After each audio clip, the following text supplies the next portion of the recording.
Hace unos 10 años, cuando aún era un adolescente, viví un suceso que cambió mi vida para siempre, ya que eso me hizo creer en lo sobrenatural, y es que vi como una anciana, una bruja, se transformaba en ave. Esto pasó cuando yo estaba estudiando el último semestre de la preparatoria, en una pequeña ciudad al norte del estado de Oaxaca, que por cierto era muy tranquila a pesar de todo lo que se escucha de ese estado en las noticias. Como muchos adolescentes, siempre me gustó jugar fútbol y para mi suerte, en ese semestre se había abierto la convocatoria para formar parte del equipo de la prepa. No es por presumir, pero yo tenía muy buena condición física y una patada muy potente, por lo que entrar al equipo no me resultó difícil. Fue ahí donde conocí a Luis, el chico nuevo de la escuela. Yo solo sabía que él y su abuela se habían mudado desde Chiapas a inicios del semestre. Eran nuevos en la ciudad y se notaba, porque a él muchas veces lo vi solo a la hora del receso, arrinconado. Con el paso del tiempo y solo por las prácticas, Luis y yo nos hicimos buenos amigos. Sinceramente era muy agradable y carismático, y aunque no era el más inteligente, siempre me hacía reír con sus bromas y compartía conmigo lo poco que tenía. La verdad, nunca entendí por qué no hizo más amigos. Luego de los días de práctica de fútbol, Luis siempre iba a mi casa a comer y a seguir jugando, y aunque no íbamos en el mismo grupo, también hacíamos las tareas juntos. Él se iba poco antes de que anocheciera, pues vivía en una casa muy lejana a las últimas calles. De hecho, estaba más cerca del río que de la ciudad. El transporte público no llegaba hasta allá, por lo que tenía que caminar un buen tramo de terracería según lo que me había contado. Una tarde después de la prepa, fuimos a mi casa y aprovechamos que no estaban mis papás para ver películas de terror. Comenzamos a platicar sobre cosas de miedo, apariciones y todo eso, aunque yo no creía, a pesar de que sabía de vecinos y amigos de la familia que habían pasado por situaciones que ellos creían inexplicables. Luis fue quien más habló, pues él tenía muchas anécdotas de cosas raras que le habían pasado en Chiapas, de una vez que escuchó a la Llorona, y cuando escuchó hablar a unos perros. Pero en una de esas, se le salió contarme que su abuela era una bruja. Yo no le creí obviamente y hasta me reí. Se me fue el miedo que tenía con esa broma que contó Luis de que su abuela era una bruja. Pero para mi sorpresa, él no se rió. De hecho, se puso mucho más serio y en su cara se veía la molestia. ¿No me crees? Si quieres mañana te lo demuestro, me dijo muy enojado. La verdad picó mi curiosidad, y después de pensarlo por unos segundos le dije que sí. Se levantó rápido y antes de salir de mi casa me dijo, ni hablar, voy a decirle a mi abuela entonces. Vamos a mi casa mañana saliendo de la prepa, pero eso sí, no te vayas a echar para atrás y no le vayas a decir a nadie más, ¿eh? Solo le dije que sí con la cabeza y vi cómo se fue corriendo para alcanzar el transporte. Al otro día, no sé por qué, pero me sentía muy ansioso, como si algo malo fuera a pasar, pero le adjudiqué todo a los nervios de conocer a la supuesta bruja. Al salir de clases, Luis me esperaba fuera de la prepa. Ese día no entramos a la práctica de fútbol. En cuanto lo vi me había dicho que como única condición, tenía que llevarle a su abuela un paquete de cigarros y una bebida alcohólica, ya que todo esto sería una especie de regalo para poder verla hacer un ritual, un trabajo o algo así. Después de que nos dejó el transporte, caminamos por un largo camino de terracería por al menos 20 minutos. Luis me iba platicando que tenía problemas en varias materias, que no creía aprobar este parcial, aunque no se veía muy preocupado. En cuanto llegamos a su casa, me di cuenta que no era como lo que yo me imaginaba. Tenía muchas plantas, matas y flores muy raras, de colores muy llamativos y formas extrañas. Muchas de ellas jamás las había visto, pero entre todas ellas solo pude reconocer una planta que es ilegal aquí en México, pero muy comercializada por sus efectos, cuyo nombre empieza con M. También tenían gallinas y algunos chivitos sueltos. Al entrar a la casa, un fuerte olor a incienso me llenó la nariz. Lo primero que vi fue un altar con figuras de la muerte, de Malverde y muchas veladoras. pero lo que llamó mi atención es que había 3 jícaras que tenían monedas, billetes de hasta 500 pesos e incluso cadenas de oro. La verdad no sé por qué lo hice, pero sentí un impulso de dejar algo. Metí mi mano al bolsillo del pantalón y saqué un billete de 20 pesos. Lo dejé frente a la figura de la muerte, pero al instante sentí vergüenza porque era el único billete pequeño. Detrás de una cortina delgada salió la abuela de Luis, una señora muy delgada y encorvada que rondaba, por lo menos, los 90 años. La verdad, ella fue muy amable conmigo. En cuanto me vio me sonrió dejando ver los pocos dientes que le quedaban y me saludó de beso, aunque al tacto la sentí extremadamente fría. Le ofrecí los cigarros y la bebida. Ella los aceptó contenta y me pidió que dejara todo junto al altar y así lo hice.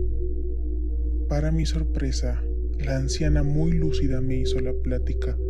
Recuerdo bien que me preguntó por la escuela, que cómo iba y qué tal nos iba en la liga de fútbol, y muy amablemente me ofreció algo de tomar. De tonto le aceptó algo, pensé. De momento, la actitud de la señora cambió en cuanto se sentó frente a mí y se puso seria. A ver, muchacho, ¿qué es lo que quieres saber?, me preguntó tajante.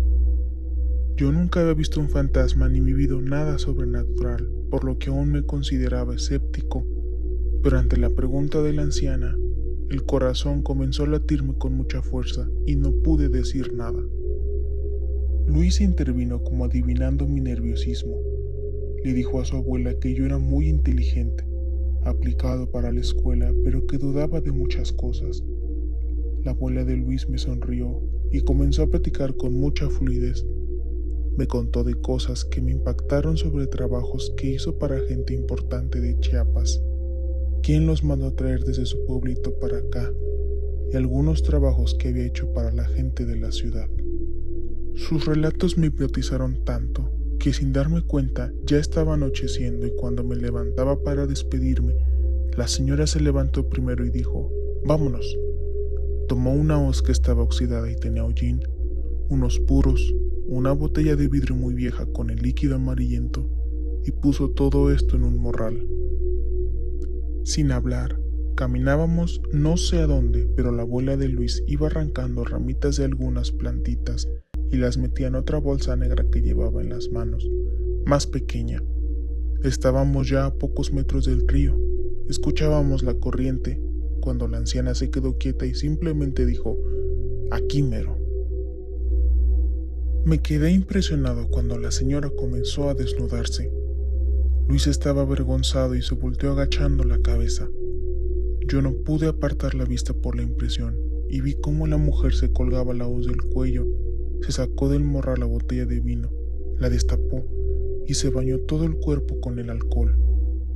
De la otra bolsita negra que llevaba en las manos sacó los cigarros, unas monedas viejas y las ramas que había recogido y comenzó a caminar más hacia el río, en plena oscuridad y en medio de la naturaleza. Sentí enseguida que algo no estaba bien, que tenía que irme de ahí, pero mis pies no se movían. Había una fuerza que no me dejaba ir. Yo comencé a sentir una presión en los oídos muy fuerte, de la nada, y vi cómo la señora se prendió fuego, pero ella no se quemaba ni gritaba.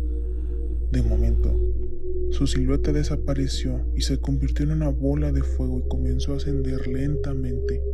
Cuando estaba a varios metros arriba del suelo, el fuego se apagó por sí solo y enseguida comenzaron a escucharse graznidos, aleteos fuertes y rápidos.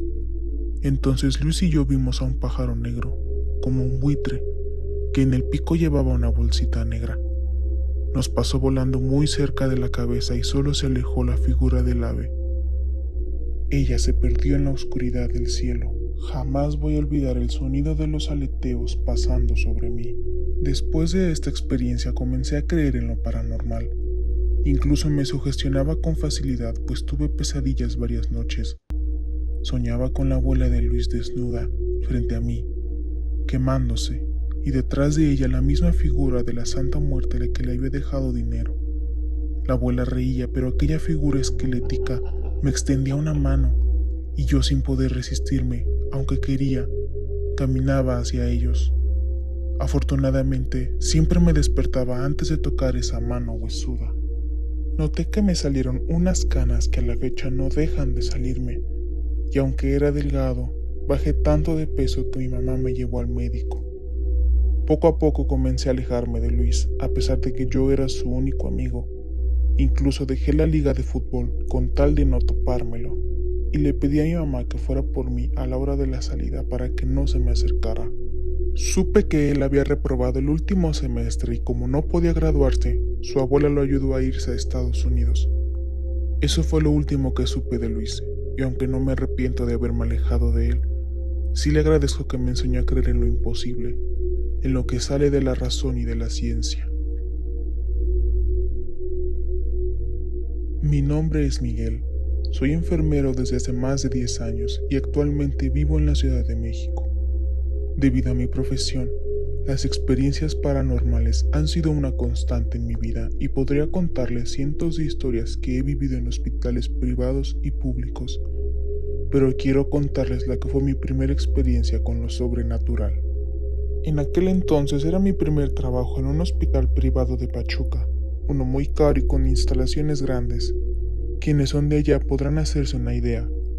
Mi turno era nocturno, cosa que no me desagradaba porque me daba tiempo en las mañanas de dormir y en las tardes de hacer algunos pendientes. Una noche, estábamos mis compañeros de turno y yo cenando en el comedor. Una de las enfermeras comenzó a platicar de algo que les había ocurrido justo en esa mañana a las enfermeras del turno matutino, y es que según platicó, se les apareció una pequeña niña, quizá de 3 años, que salió del ascensor y caminó hasta el área de cirugía. Esta escena se repitió una vez más, igual que la primera vez. La misma niña salió del ascensor y llegó hasta el área de cirugía. El personal del turno no se podía explicar la presencia de la niña, pues dicha área estaba prohibido el acceso a los niños. Aunque pensaron que quizás se habría perdido, eso no explicaba que se apareciera una segunda vez. Aunque me pareció inexplicable, realmente no me pareció terrorífico, pero creo que debí darle más importancia o ver que se trataba de un presagio sobre lo que me esperaba vivir esa madrugada, en mi propia casa. Había terminado mi turno casi a las 6 de la mañana. Como no había checador, la jefa de enfermeras me dejó salir unas horas antes por lo tranquilo de la guardia, con la condición de que les repusiera más adelante. No tardé mucho en llegar al cuarto que rentaba y seguí la rutina de asegurar con candado la reja del patio frontal, también la puerta y las ventanas para poder irme a descansar. No estoy seguro de qué fue lo que me despertó, su voz, un sonido o simplemente su mirada, pero al abrir los ojos, una niña me miraba fijamente. Estaba agarrada al respaldo de la silla del escritorio, por lo que solo pude ver sus manos, la parte superior de su cabeza, sus ojos azul claro y su cabello liso color miel muy corto. Lo único que se me ocurrió hacer fue taparme completamente con la sábana. ¿Cómo había entrado? ¿Quién era? Quise pensar algo lógico, pero el miedo me tenía paralizado. De golpe me sentí frío y no dejaba de temblar.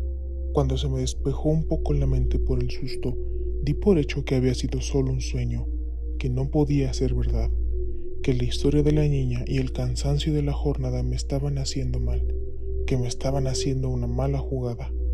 Cuando tuve el valor de destaparme, me senté en la cama y vi cómo la niña iba caminando en dirección a la puerta de entrada. Le grité, no sé por qué, y al ver que no respondió, decidí ir tras ella impulsivamente.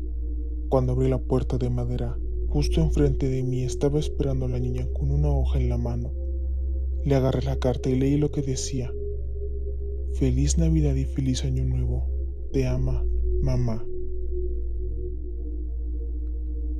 Cuando terminé de leer la carta, estaba muy asustado, casi al punto de las lágrimas, y mi reacción solo fue decirle no, muy fuerte. Cerré la puerta y me estuve parado sin poder hacer nada hasta que decidí que no podía hacerme daño, que no había sido una aparición, lo que sea para calmarme. Cuando salí a buscar a la niña directamente a la calle, no había nadie. La calle estaba desierta, muy tranquila. Y sí, El candado de la reja estaba abierto. Dejé que pasaran las horas para calmarme e intentar encontrar una explicación lógica, para pedirle a los vecinos que me dejaran ver las grabaciones de sus cámaras de vigilancia. Algo. En eso, recibí una llamada de mi padre y le respondí al tercer timbrazo. Lo escuché sumamente triste pero tranquilo. Supe que algo no estaba bien y aunque quería contarle lo que me había pasado, dejé que él hablara primero. Me dijo lo mucho que me amaba y lo orgulloso que estaba de mí. Igual mi mamá. Ahí su voz se quebró. Solo me dijo que tenía unas horas que mi madre había fallecido en un asalto violento, cuando había salido a hacer las compras para la cena de Navidad. Con el paso de los años, la partida de mi madre no dejaba de doler, pero al mismo tiempo, creo que se fue en paz, ya que hace unos años, mientras visitaba a mi padre para ayudarlo a mudarse, pues había vendido la casa, encontramos un álbum de fotos de mi madre y al inicio, la primera foto, era una niña de ojos azul claro, cabello liso color miel muy corto, sentada en una silla de madera. Era exactamente la misma niña que se me había aparecido en mi habitación. Es muy tierna, ¿verdad?, me dijo mi padre al verme hipnotizado por la foto. Es tu madre cuando era niña.